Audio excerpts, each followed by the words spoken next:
Welcome to my YouTube channel.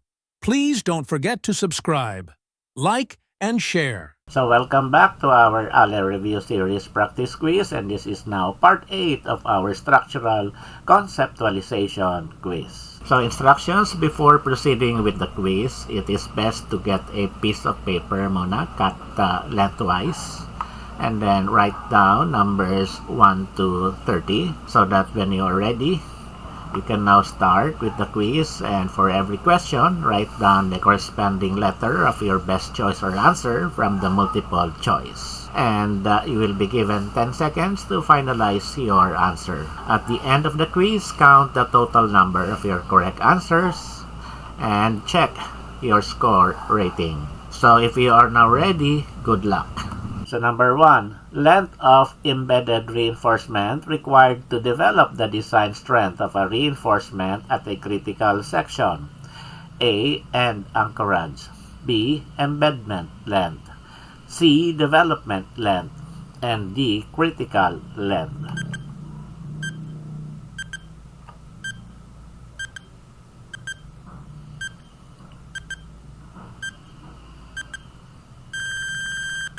And our correct answer is letter C, development length.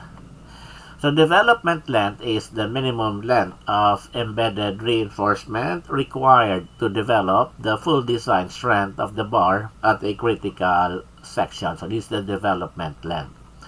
It ensures that the steel does not slip out of the concrete before reaching its yield strength. Number 2, a space frame designed to carry all vertical gravity loads. A, bearing wall system. B, bracing system. C, vertical load carrying space frame. And D, moment resisting space frame.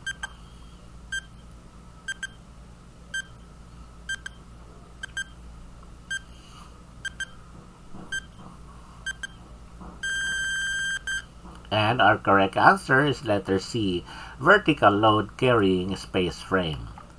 So a vertical load carrying space frame is specifically designed to resist and transfer gravity loads such as dead loads and live loads to the foundation. A bearing wall system, on the other hand, are loads carried by walls, not by a space frame. And moment resisting space system resists both vertical and lateral loads through moment connections. Number 3, an element or system is one whose deformation under lateral load significantly larger than adjoining parts of the system. A, boundary element. B, platform. C, horizontal bracing system. D, flexible element.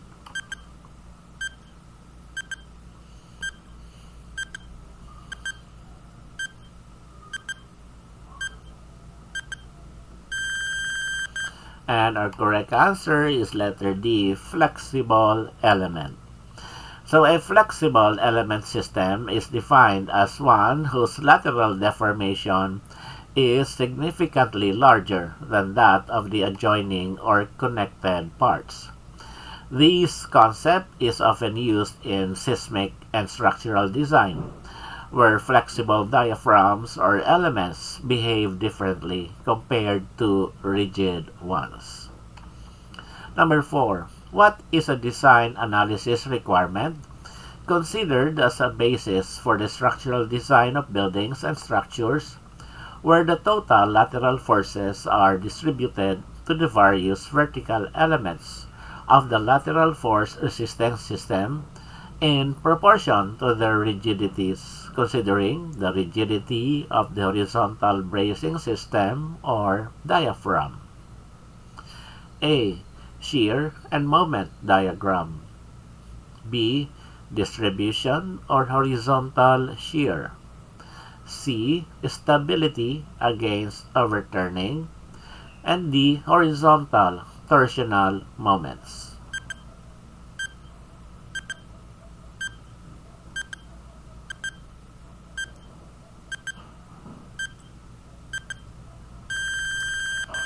And our correct answer is letter B, distribution or horizontal shear.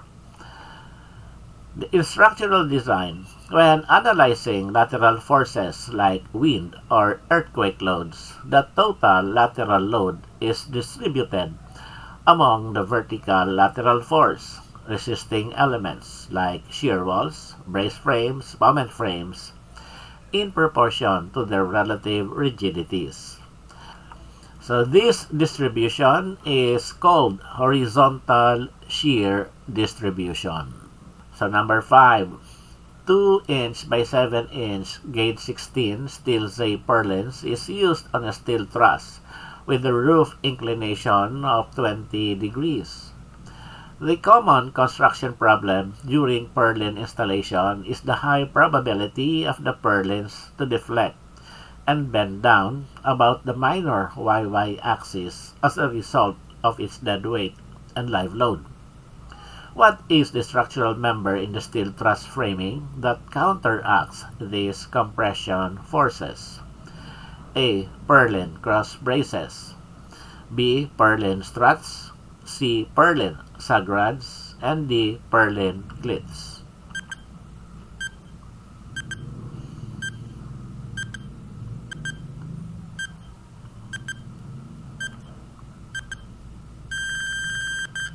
And our correct answer is letter C, purlin sagrads. So the purlin strut goes into compression when the purlin pushes outward. So the sagrad takes the opposite reaction in tension and tying the system and counteracting the compressive force path. Number 6. The minimum clearance measured from the bottom of the bars to the bottom of the beam for all concrete beams when exposed to atmosphere should be blank. A. 40 mm, B. 50 mm, C. 60 mm, and D. 75 mm.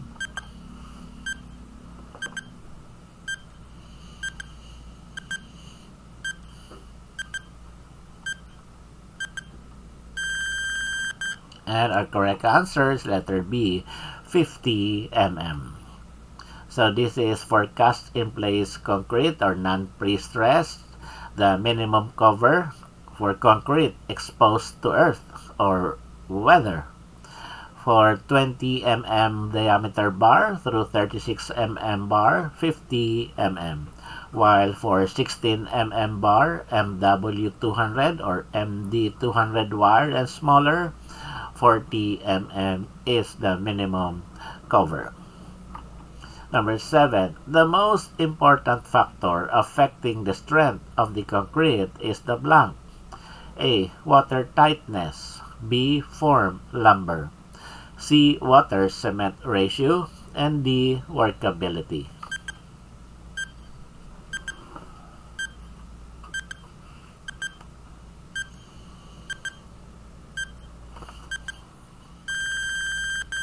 And our correct answer is letter C, water cement ratio. So the water cement ratio is the most important factor affecting the strength of concrete. A lower WC ratio would mean higher strength but less workable, while a higher WC ratio would be a weaker concrete but it is easier to place. So this is the water cement ratio, but this is for the amount of water for 50 kilogram cement. Usually, ang ano natin is 40 kilos na packaging ng cement. Number 8, minimum spacing of bolts in timber connections measured from center of bolts for parallel to grain loading is equal to blank. A. 2.75 times diameter of bolt. B. 6 times diameter of bolt. C. 4 times the diameter of bolt. And D. 2.5 times the diameter of bolt.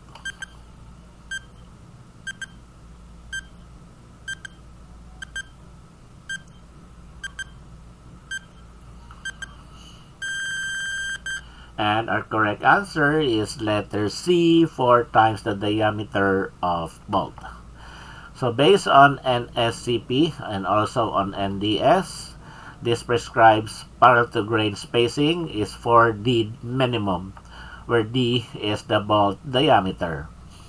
Perpendicular to grain spacing, that is also for D minimum, but in some cases 2.5D or 2.75D may be acceptable for staggered patterns. The end distance along grain is 7D minimum, this one, and edge distance across grain, ito is 1.5D minimum. Number 9. What is a wall designed to resist lateral forces parallel to the plane of the wall? A. Earthquake-resistant wall. B. Shear wall. C. Horizontal diaphragm wall. D. Diaphragm.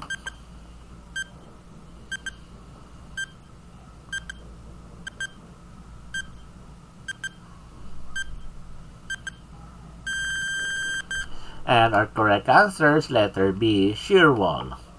A shear wall is a vertical structural element designed specifically to resist lateral forces parallel to the plane of the wall, such as wind or earthquake loads.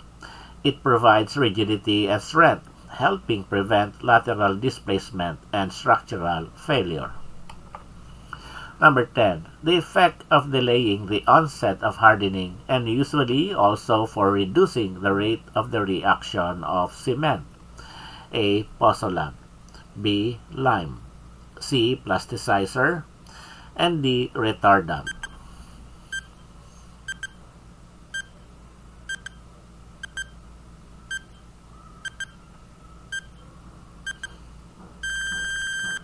And our correct answer is letter D, retardant.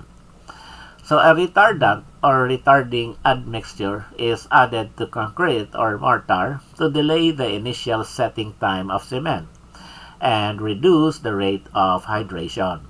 This is useful in hot weather concreting, large pores, or situations where extended workability is needed. A retardant slows down setting.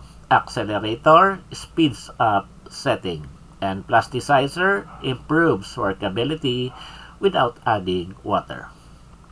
Number 11. What is the method of introducing a jacking force in which tendons are tensioned after the concrete has hardened enough to sustain this jacking force? A. Freycinet. B. Pre-tensioning. C. Pre-stress concrete. And D. Post-tensioning.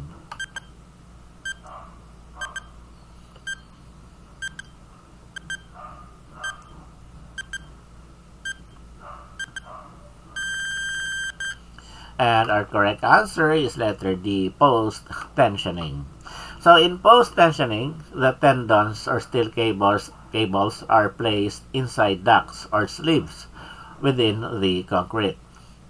After the concrete has hardened enough to carry the stress, the tendons are tensioned using hydraulic jacks, then anchored against the concrete.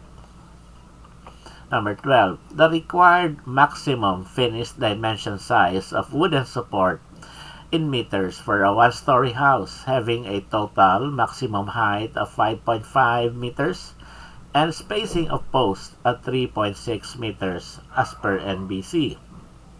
A. 0.15 by 0.15. B. 0.20 by 0.20 meters. C. 0.25 by 0.25.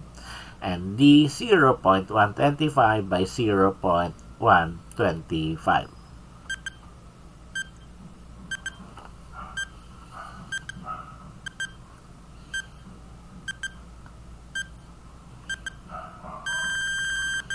And our correct answer is letter D, 0.125 by 0.125. So ito yung one-story house or chalet as per table 7.5.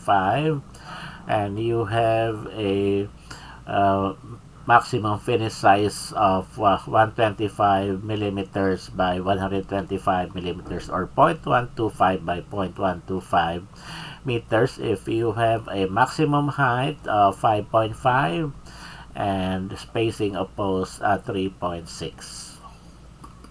Number 13. What is the minimum diameter of bolts to be used in timber connections and fastening in accordance with NSCP? A. 10 mm, B. 12 mm, C. 16 mm, and D. 20 mm.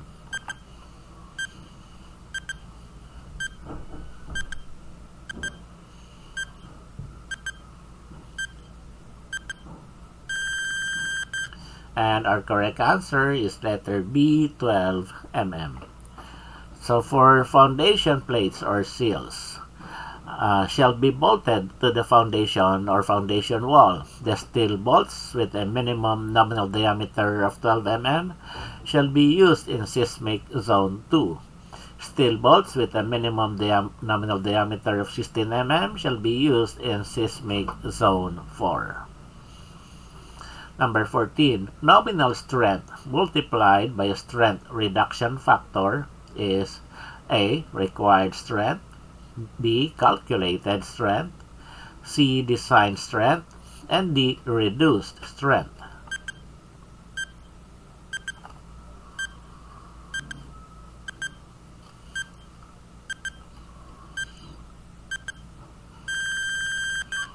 And our correct answer is letter C, design strength. So design strength is defined as nominal strength multiplied by a strength reduction factor. Required strength is the strength demand imposed by loads, that is dead, live, and wind loads. Calculated strength is a general term and could refer to nominal or design strength depending on context. And reduced strength is not a standard term. Number 15. An assemblage of framing members designed to support gravity loads and resist lateral forces. A. Frame, B. Grid, C. Structure, and D. System.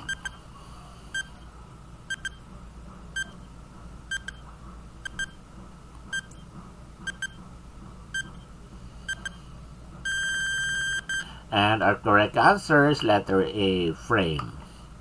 So a frame is an assemblage of framing members like beams and columns that is designed to support gravity loads and resist lateral forces such as wind or seismic loads. Grid is a layout of intersecting elements, often for planning or architectural purposes. Structure is a broad term that refers to any constructed object, and system is also a general term. It could include HVAC or plumbing systems. Number 16, the boundary element of a diaphragm or shear wall, which is assumed to take axial stresses analogous to the flanges of the beam. A. Diaphragm strut, B. Drag strut, C. Horizontal brace, and D. Diaphragm cord.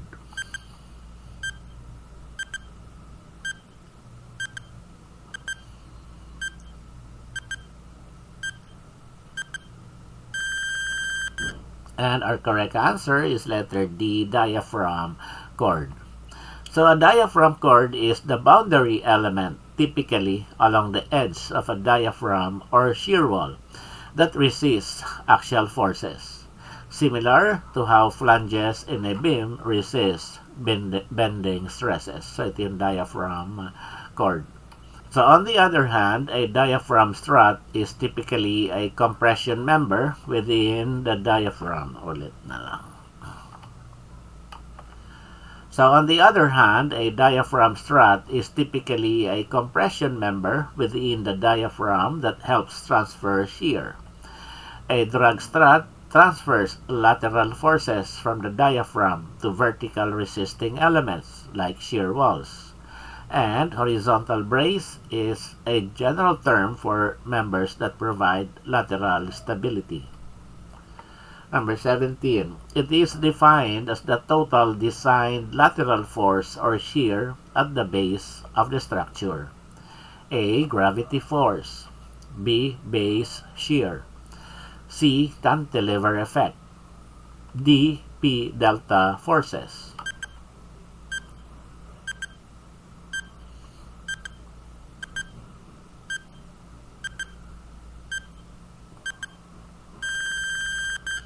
And our correct answer is letter B, base shear. So base shear is the total design lateral force or shear at the base of a structure, typically resulting from wind or seismic loading. Number 18, support for concrete formwork or for an arch during construction. A. Flashing. B. Falsework. C. Gantry. And D. Trestle.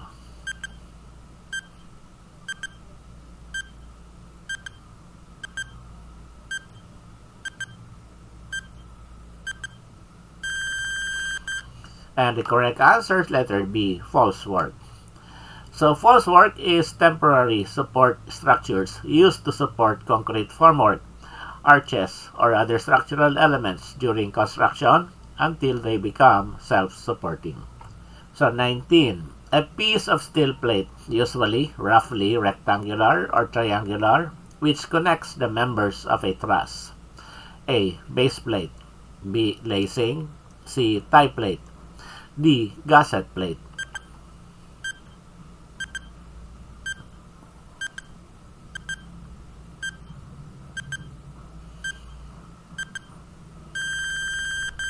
And our correct answer is letter D, gusset plate. So a gusset plate is a thick sheet of steel, often rectangular or triangular, used to connect truss members at joints, providing strength and stability where members meet. 20. Light metal members fixed diagonally to two channels or four angle sections to form a composite strut. A. Tie plates. B. Shear connectors. C. Lacing. D. Base plates.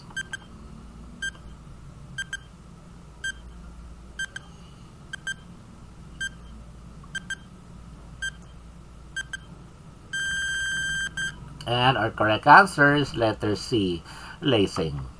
So lacing is a system of light metal members arranged diagonally or sometimes longitudinally to connect individual components like angles or channels of a built-up structural member such as a strut or column, forming a single composite unit. 21. A unit of force in the SI system equal to 0.225 pounds. A. Kilonewton. B. Newton. C. Megapascal. D. Kilopascal.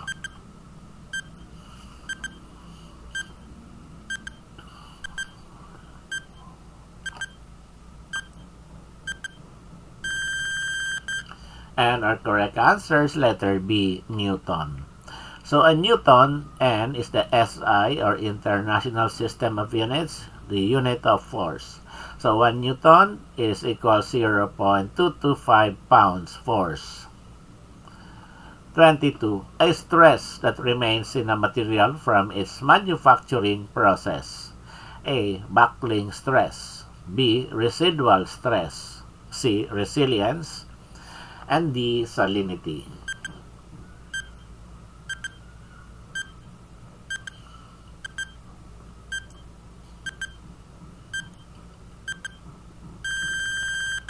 And our correct answer is letter B, residual stress. So residual stress is a stress that remains locked into a material after the original cause of the stress has been removed, typically introduced during manufacturing processes such as welding, casting, rolling. So these stresses exist without any external load and can influence the performance, fatigue life, or failure mode of a component. 23. A small member, such as an angle, welded to a slender beam or column web to prevent buckling of the web. These are often placed under concentrated loads. A. Buckler. B. Stiffener. C. Lacing. And D. Capping.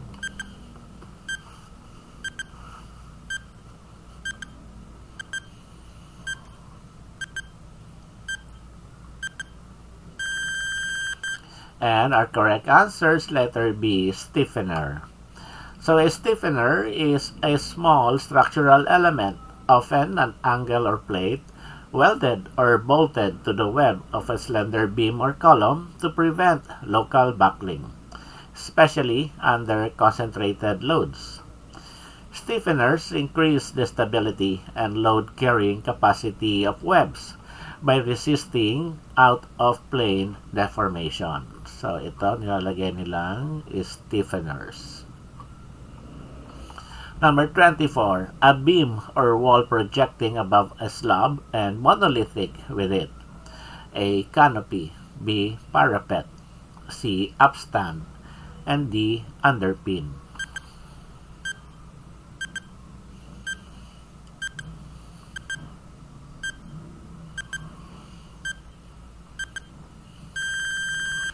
And our correct answer is letter C, upstand. So an upstand is a beam or wall projecting vertically above a slab and cast monolithically with it. 25. The load reduction factor for a reinforced concrete subjected to bearing is blank. A. 0.90, B. 0.75, C. 0.85, and D. 0.70.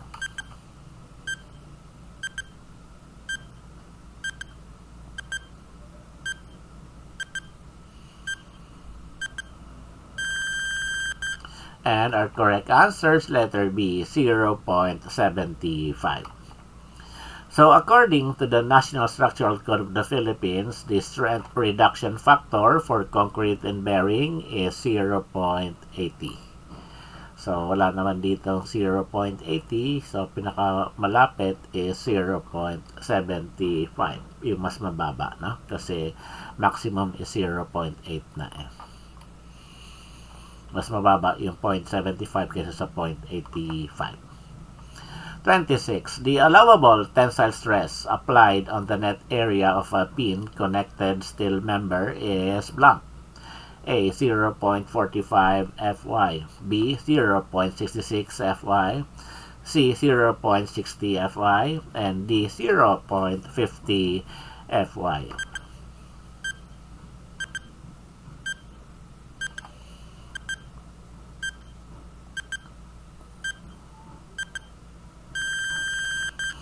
And our correct answer is letter A, 0.45 Fy. So for pin-connected steel members, the allowable tensile stress on the net area is taken as 0.45 times the yield strength or Fy. This accounts for stress concentrations and ensures safety in design. 27. It is an iron block which is raised by means of a hoist and allowed to drop freely on the head of a pile in order to drive into the ground. A. Drive pipe, B. Drop hammer, C. Drop panels, and D. Driving cup.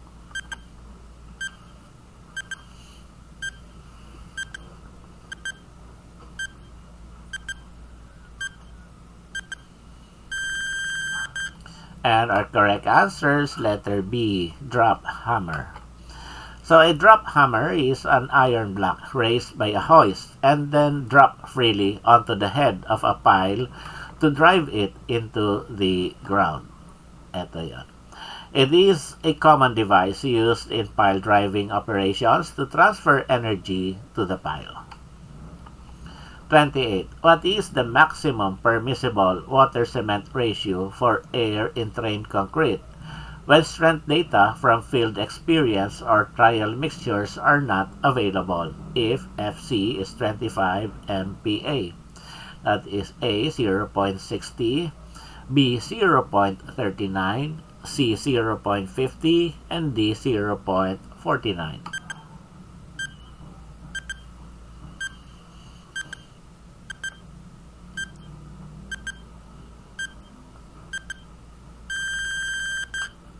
And our correct answer is letter B, 0.39. So the maximum permissible water-cement ratio for air in trained concrete when strength data from field experience or trial mixtures are not available and with a specified compressive strength of FC25 MPa is given as 0.40. So ito yung nasa department order galing sa DPWH. Maximum allowable water cement ratio shall be no more than 0.40. Wala namang 0.40 dito, kaya next is 0.39. Maximum kasi itong 0.40.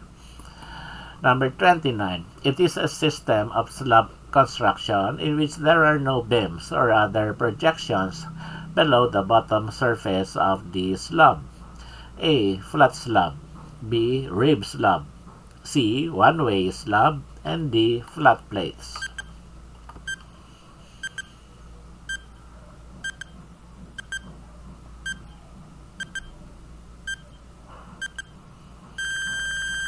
And our correct answer is letter D, flat plates. So a flat plate is a type of slab system where the slab is supported directly by columns without the use of beams or drop panels, resulting in a flat soffit or underside. It's commonly used in buildings where a smooth ceiling finish is desired, such as hotels, offices, or residential buildings. So, pagkakaiba ng flat plate versus flat slab, no? So, sa flat slab, mayroong drop panel around the columns, no, are used. This is for heavy loads or long spans. Kasi ang limitation dito sa flat plate is yung problem posed by punching shear dito sa portion na to. And lastly, number 30, it is an aggregate with a dry, loose weight of 1,100 kilograms per cubic meter or less. A. Lightweight aggregate. B. Dry weight aggregate. C. Heavyweight aggregate. And D. Substandard aggregate.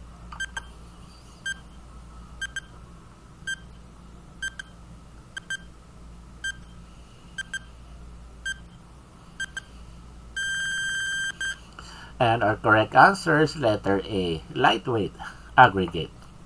So a lightweight aggregate is an aggregate with a dry, loose weight of 1,200 kilograms per cubic meter or less. Pero ang definition sa NSCP is loose weight of 1,120 kilograms per cubic meter or less. These are commonly used in lightweight concrete for reducing structural dead load and improving insulation properties. On the other hand, heavyweight aggregate has a density that is greater than 2,000 or 2,800 kilograms per cubic meter, and this is used in radiation shielding concrete. And that's it for our quiz. Congratulations for completing the quiz. Now, count your total correct answers and determine your score category. If your rating is 15 or less, it is time for a more strategic review. Thanks for watching. Don't forget to subscribe, like, and share. Enroll at Atlas CDC Review for a comprehensive prep for the Architecture Board exams. Message us now.